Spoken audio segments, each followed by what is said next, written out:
So before I broke down and talked about the Charlotte Hornets yesterday, after their incredible comeback victory on Sunday night against the Kings, the original team I wanted to talk about was the Milwaukee Bucks, as well as just how good the 2019 and 2020 MVP, Giannis Antentokounmpo, has played this season. Reason being is people seem to be writing them off and or forgetting about them this season, and with all the attention in the East on the Sixers and Nets, the Bucks can now lurk in the background and possibly scare either one of those two teams.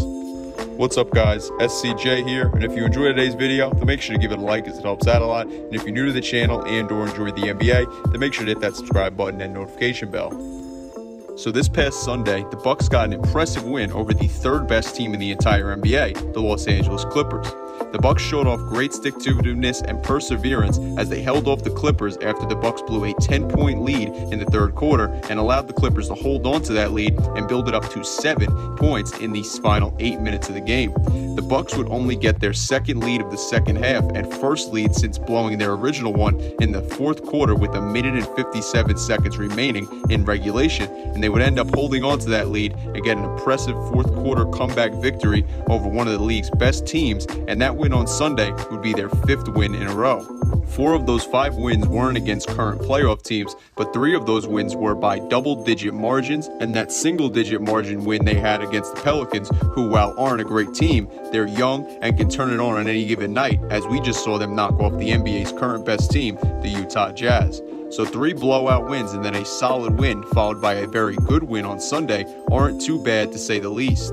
It's also important to note that the Bucks' big offseason trade acquisition and starting point guard this season, Jrue Holiday, missed the team's previous 10 games prior to their game on Sunday against the LA Clippers due to the NBA's health and safety protocols. Even in that win on Sunday, though, he only played 17 minutes, or really close to 18 minutes, as he played 17 minutes and 55 seconds, as well as the fact that he only scored 2 points on 1 for 5 shooting. So offensively, he didn't bring much to the team, but Holiday is one of the best defensive guards in the league, so his presence and defense will always help the team regardless. He also had his first negative game score of the season, despite having a positive plus-minus rating. So overall, his return wasn't anything that stood out and helped the team too much, and it felt like he didn't really provide much for the Bucks, which is something that is actually rare to see from Holiday. Nevertheless, though, the Bucks have gotten into a groove and have learned to play even without Holiday, as they've played very solid without him as of late. It's been very strange over the past 15 games for the Bucks, though, as all of the 15 games they have played have come during a winning or losing streak for the team. Over the past 15 games, the Bucks started out with a 5-game win streak, followed by a 5-game losing streak, and now they're currently riding a 5-game winning streak once again. That's an interesting yet strange stat, at least to me that is. A big reason for the Bucks' success this season, especially as of late, has been the play of Giannis Antentokounmpo, who really seems to not be getting the credit he's deserved this season. Over his last 10 games, Giannis is averaging 33.5 points, 13.4 rebounds, and 6.6 assists, as well as 1.8 steals and 1.7 blocks. He's also doing that on 55% shooting from the field and 75% free throw shooting, which is up from his typical free throw shooting percentage of just 61%. Giannis also made history against the LA Clippers on Sunday with his tremendous performance. Giannis put up 36 points, 14 rebounds, 5 assists, and 4 blocks, and he also shot 15 for 27 from the field. Sunday's game was his 20th career 35-point, 10 rebound, and 5 assist game, which is the most by any Bucks player since the start of the NBA's three-point era in 1980. The next closest Buck behind Giannis only has 2 such games, so 18 less 35, 10, and 5 games than Giannis. That's truly incredible and shows how great and how much of a freak he truly is. And like I said before, it shows just how he really is the reason for why the Bucks have played so great lately, even without their starting point guard that they traded a big package during the offseason to get. If we look at the team stats now, how they've played, and just how much Giannis' great play has helped them, well, they have the 7th most wins and the 7th highest win percentage in the league this season. Then in terms of traditional stats, they are averaging the 2nd highest points per game on the season, right behind the Brooklyn Nets, who have the highest offensive rating and points per game average in NBA history this season. The team is also shooting great, as they are right behind the Nets once again for the season's highest field goal percentage this season.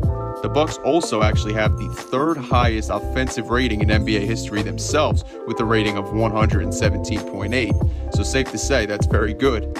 You might not think of the Bucks as a three-point shooting team due to Giannis' own struggles from behind the arc, but the team has the fourth best three-point percentage this season, and I guess Giannis' 5.9 assists per game have something to do with that.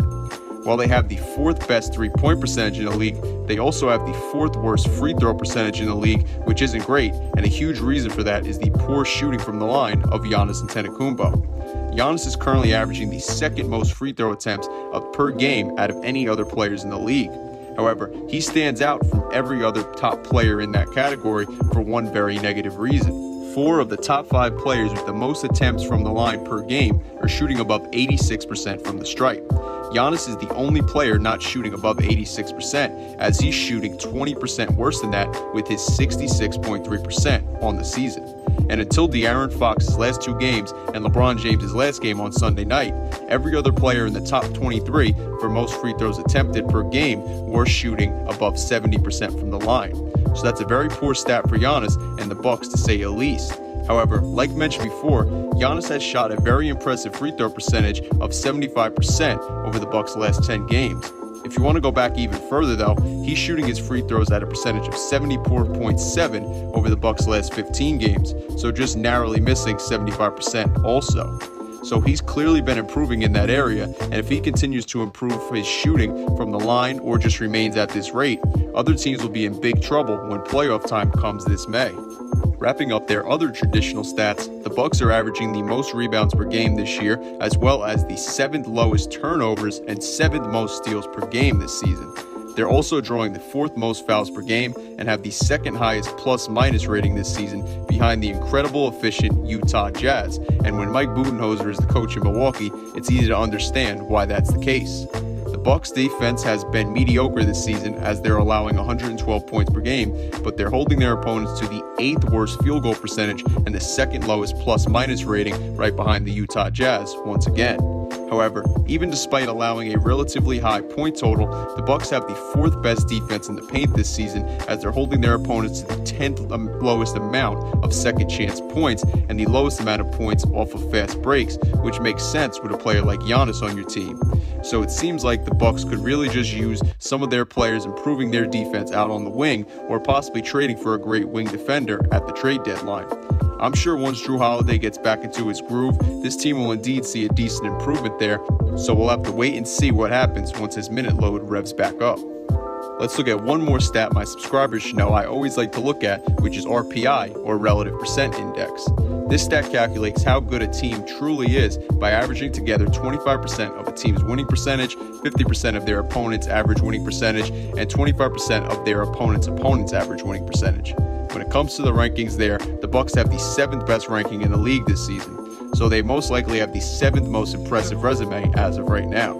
And while their strength of schedule hasn't been too difficult this far this season, and they haven't beaten teams such as the Nets, Lakers, or Jazz when they have faced them, it's important to remember they have been without one of the most underappreciated players in the whole league, Jrue Holiday, and Giannis' shooting wasn't good at all in the team's first 19 games, as he was only shooting 55% from the field despite taking so many shots close to the rim, 28% from three-point range, and a putrid 59% from the stripe, while averaging the 2nd most attempts from the line in the entire league.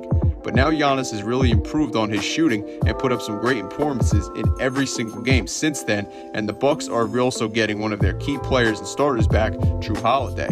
The Bucks are also getting great play from their top 9 guys in their rotation, with 6 guys averaging double-digit point totals and the other 3 averaging over 6 points per game. They also have 6 guys averaging over 40% from 3 on the season, which in today's game is very much needed, especially when your team is led by Giannis, who, as mentioned throughout this video, while a tremendous player, has his own struggles from long range. So this Bucks team has had a strange season, to say the least, and it feels like we really haven't gotten a chance to get a grip on how good of a team they are or will be. But it seems like that fatigue from the short off season is finally starting to wear off for them, and the team really feels like they're starting to come into their own and find their groove. And with the first half of the season coming to a close this week, it seems like they're going to finish it on a high note and come into the second half of the season knowing exactly what works for them and seeing the necessary improvements that needed to be made for this already very good team to take another step and become an even more deadly team. I'm not going to say they will beat the Nets or 76ers in a 7-game series, but this team truly feels like they are forgotten about and slept on this season, and I think it goes without saying that Giannis at the very least will give every team in the Eastern Conference some issues and some problems, especially if he continues to play and shoot the ball like he has over the team's last 15 games. I want to know though what you guys think about this Bucks team, the recent play of Giannis, their level of play lately, or anything having to do with the team down below in the comment section. Like I mentioned before though, if you liked the video, then make sure to give it a like as it helps out a lot. And if you're new to the channel and or enjoy the NBA, then make sure to hit that subscribe button and notification bell. That way you stay up to date with my newest content. Anyway though guys, I'm SCJ and I am out. Peace.